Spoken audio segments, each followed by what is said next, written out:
The U.S. Travel Association is slamming tri-state area governors over their newly released COVID-19 travel restrictions. The group saying the new rules are not the direction we want to be heading. The governors of New York, New Jersey, and Connecticut announcing that travelers from states seeing these big spikes in coronavirus cases are required to quarantine for 2 weeks. Family physician Dr. Jennifer Caudle says she is for the move and joins us now to explain why. Good morning, doctor. Thanks for being here. Thank you. I don't know how they plan on doing this exactly, keeping tabs on everyone to make sure that they mandate this quarantine. But regardless, you say you like it. Tell us why. Well, I'm in favor of it because I don't see it as punitive. I don't think this is punitive. I think this is protective. You know, the whole point is to, protect the people of these states from further cases. And to be honest with you, that's what we want to be doing all over the country, not necessarily putting in place travel bans, but doing it where we think we may need to. Look, I live in Pennsylvania. I live in Philadelphia. I practice in New Jersey. On the East Coast, look, we have gone through a lot.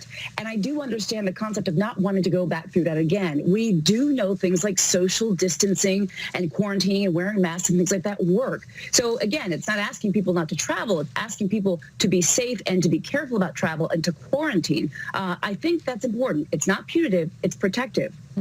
Well, here's the Travel Association. They don't like the idea. They say states imposing new travel restrictions is not the direction we want to be heading for jobs and the economy. Medical experts have said that it should be possible for travel to gradually resume in phases as long as travelers embrace guidance on good health and safety practices. Obviously, they're worried, business travel is just starting to kick up again. I got to go to New York for business. Oh, you get there, you're locked in for 2 weeks. You can't do anything. That's their concern. Mm-hmm.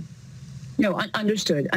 But you know what? This is a decision that every state's going to have to make for themselves, beginning based on the region and also what's happening in the rest of the country. Remember, what we're seeing in the rest of the country is now we're seeing a resurgence and a lot of other places we have not seen before. We are seeing record cases. So this can't be taken out of context. We have to look at actually what's happening right now. And I think that's wise.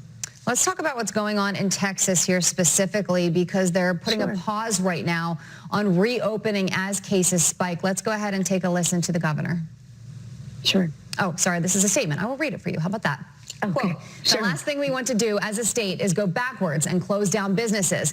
This temporary pause will help our state corral the spread until we can safely enter the next phase of opening our state for business. Dr. Caudle, I saw some stories yesterday talking about in some portions of the state, they're putting a pause on elective surgery, things like that.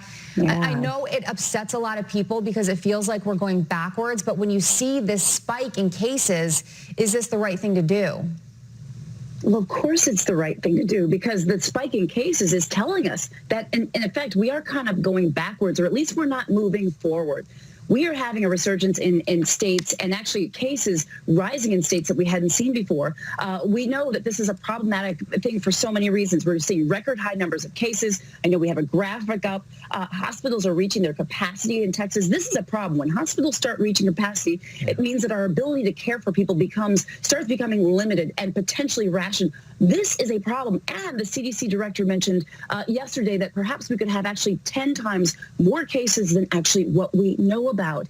So the step in the right direction is not happening with the cases. So, of course, we need to pause what we're doing. The idea is so that we allow us to have more freedoms as time goes on. If we don't stop these cases, if we don't minimize deaths and illness, we potentially could be in lockdown or have restrictions for a long time. Yeah. This is actually protective, and that's what I need people to think about this for.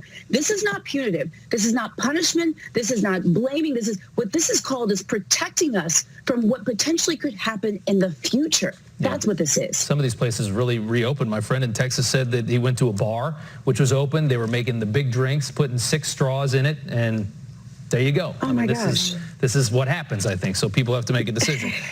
Let's talk about the new symptoms that the CDC has added. I don't know what isn't a symptom of this virus anymore. Congestion or runny nose, nausea, and diarrhea. It pretty much spans anything now, right, Doc? Yeah, and I think the take-home point with this is that, when we first started having these conversations, I've been talking about coronavirus since the beginning, back in January, before we even had cases in this country. And the symptoms were really fever, shortness of breath, and cough, things of that nature. And we really thought it extended to pneumonia.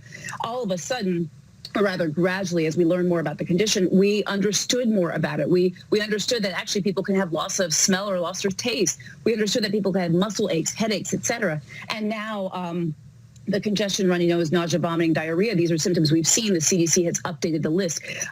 That's not the full list, I must add. We know that people can have other symptoms, even neurological symptoms, et cetera. But what this is representing is basically our growing knowledge about this condition and understanding, hey, look, and we've been saying this from the beginning, we haven't known everything. This is a new disease. That's why we haven't known everything. But as we learn more, we're acknowledging that, and that's really what this is. I think the bigger take-home point for people at home is, look, if you got symptoms that are concerning, if you've had contact with anybody with coronavirus, et cetera, or even not, you definitely should talk with your doctor. And if I could say one thing, honestly, the mask debate has been going on, but it really shouldn't be a debate. One thing I wanted to mention was it's estimated that if 95% of the population actually wears masks by October 1st, we could prevent 33,000 deaths.